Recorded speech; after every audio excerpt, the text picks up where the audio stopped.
Hey everybody, Bormac here for this game, Sorcery. This is another kind of a choose-your-own-adventure game I've been wanting to play. I thought I'd pick this up after we finished Dark Scavenger last time.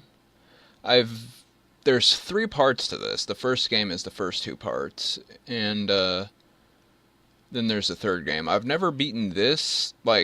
Technically I have beaten it, but I kept going to try to get the best ending. No promises on getting the best ending. So we're going to go to the Shamutani Hills. Shamutani. I can't remember if this game has music at all.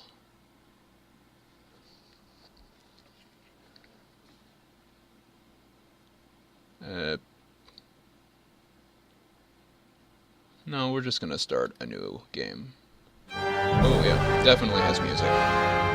Walk the wilds of Hakabad, through Kar and the spiteful Baklands, all the way to Mompang. Survive traps, thieves, serpents, and vengeful gods. Now is here the crown of kings.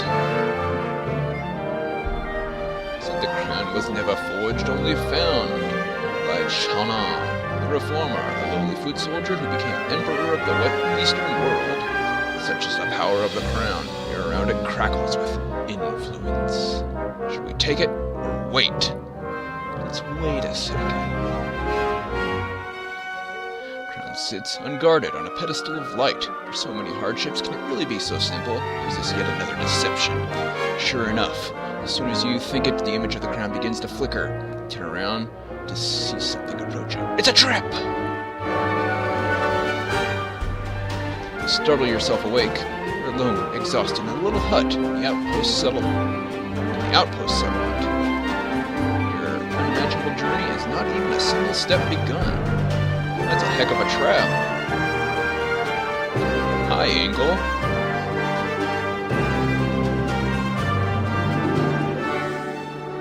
Steve Jackson's. He made a lot of really jerkish choose-your-own-adventure books back in the day, and they're on Steam now. This is one that was made just for computers.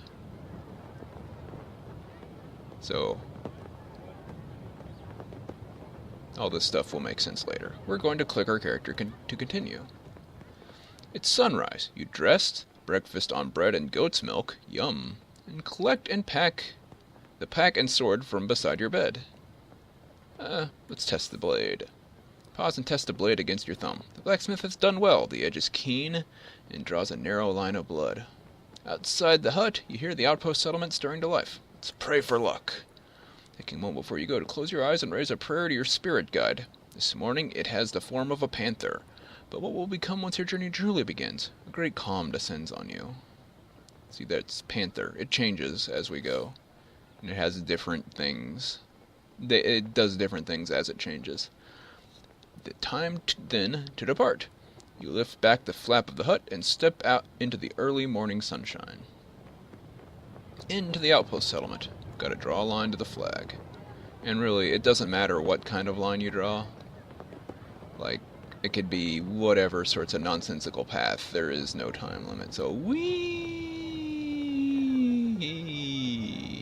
this is all just one turn.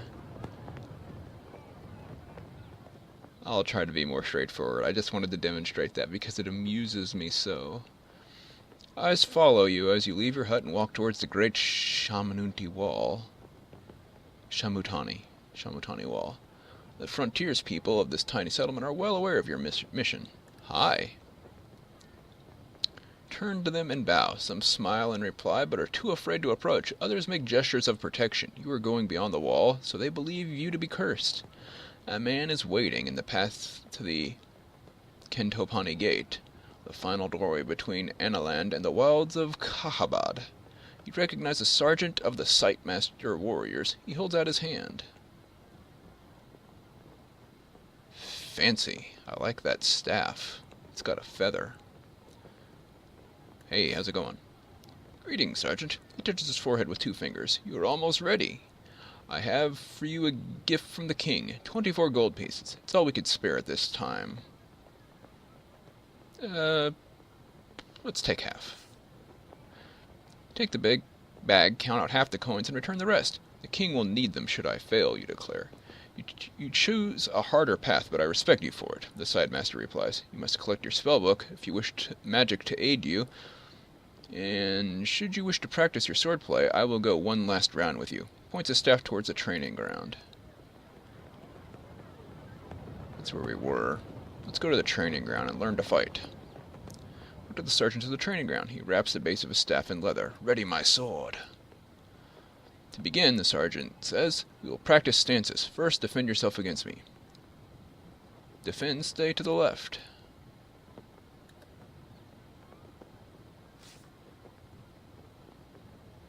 Might need to adjust the volume a little. That was a very quiet tap. Sightmaster is a powerful enemy. By defending, you will receive the minimum damage from any attack he makes. Sergeant chooses a strong attack. You turn it away with minimum impact. I will now defend myself, he says. Whatever attack you play will damage me, but a strong attack will use up more power. You should choose a weak attack. A jab, side swipe, cut, thrust, lunge charge. What's this jab?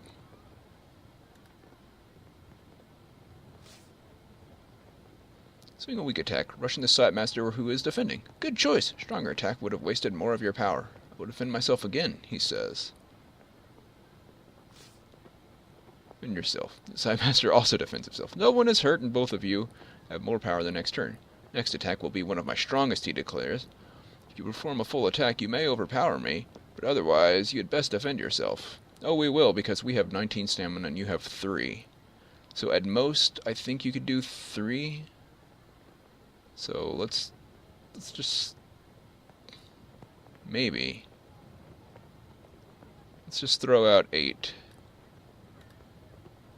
Yeah, bam. Play a strong attack, overpowering the Sightmaster Sergeant. He bows. You have finished. Excellent. 1 stamina lost. Skilled sword play. Let's go. Seem to remember the basics, he says breathlessly. Good. Another round. That's good. Very good, the sergeant agrees, but if you wish a bout in earnest, then I warn you, I will not go easy on you. It's a water yard where there is space for a true match. Let's go. I'll take you on. Go to the yard to practice a bout of real fighting. The sergeant removes the cloth padding from the base of his sath. So I will not tell you my intentions. You'll have to read them for yourself. Be ready. He just used up half his stamina. Raise his staff and salute. Readies his stance. You drop to a defensive crouch immediately. The Sergeantmaster is not to be trifled with. Yet with a tough blow, balancing his strength. The impact, you escape mostly uninjured. So let's use 6.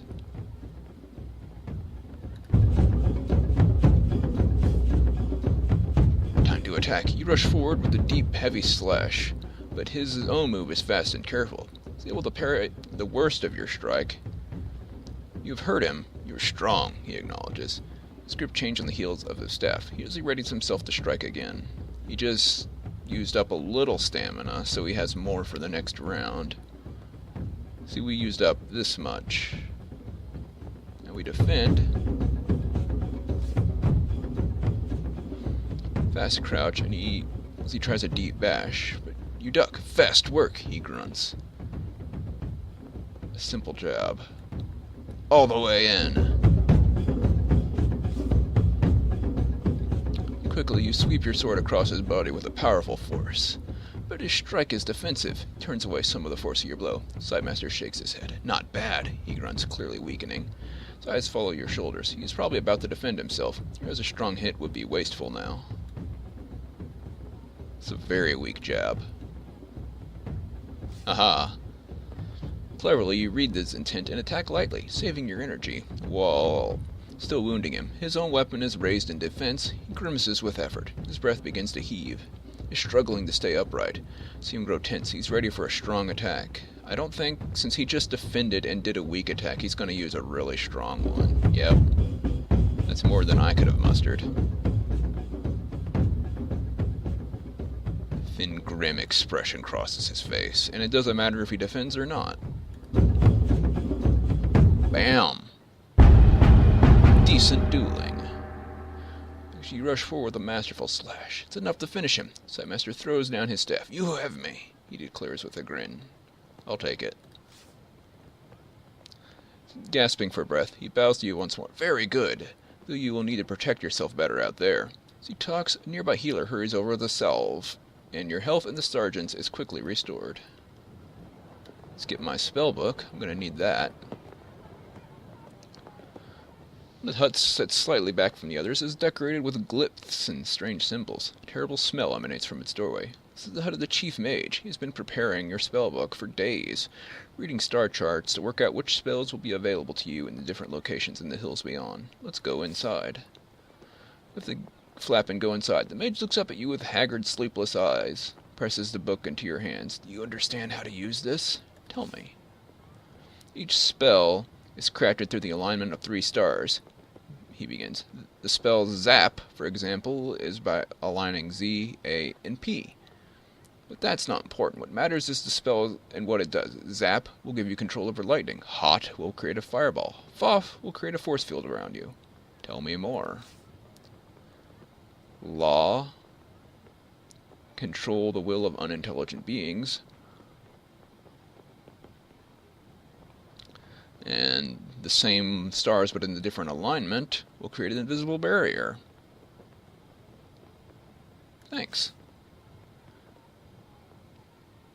It'll cost you effort to use, but the ones that don't will not work without a focus. Out of some kind that you will need to read the book to know what. Okay. Let's look at our spell book. Fancy spell music. Zap, Foff, Law, Dumb, Hot, Wall.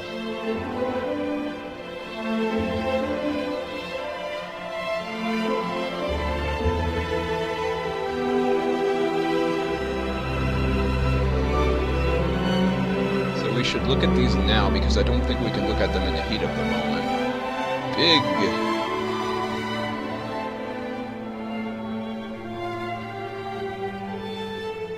Make yourself big indoors.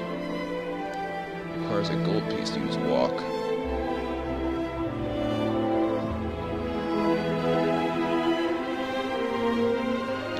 Dop.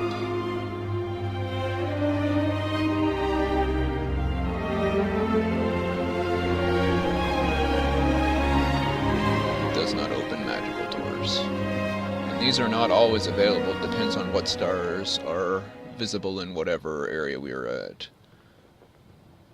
These are not a light because we do not have, like, beeswax. Sus.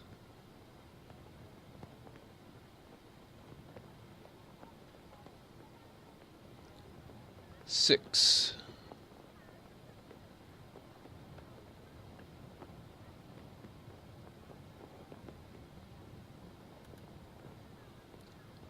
Jig.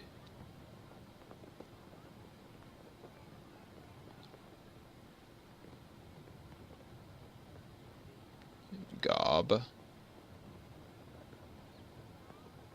An army of goblins.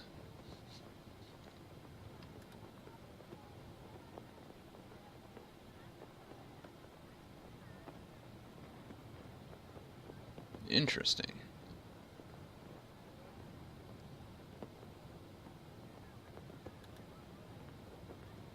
How?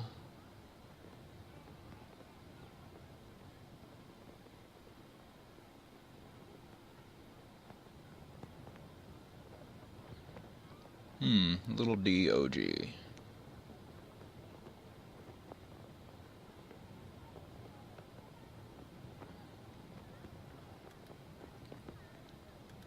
So many spells. Look at all these freaking spells.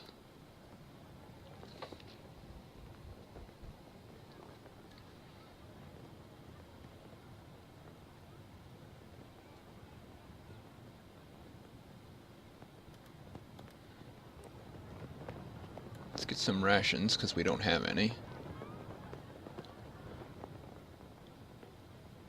Can we haggle?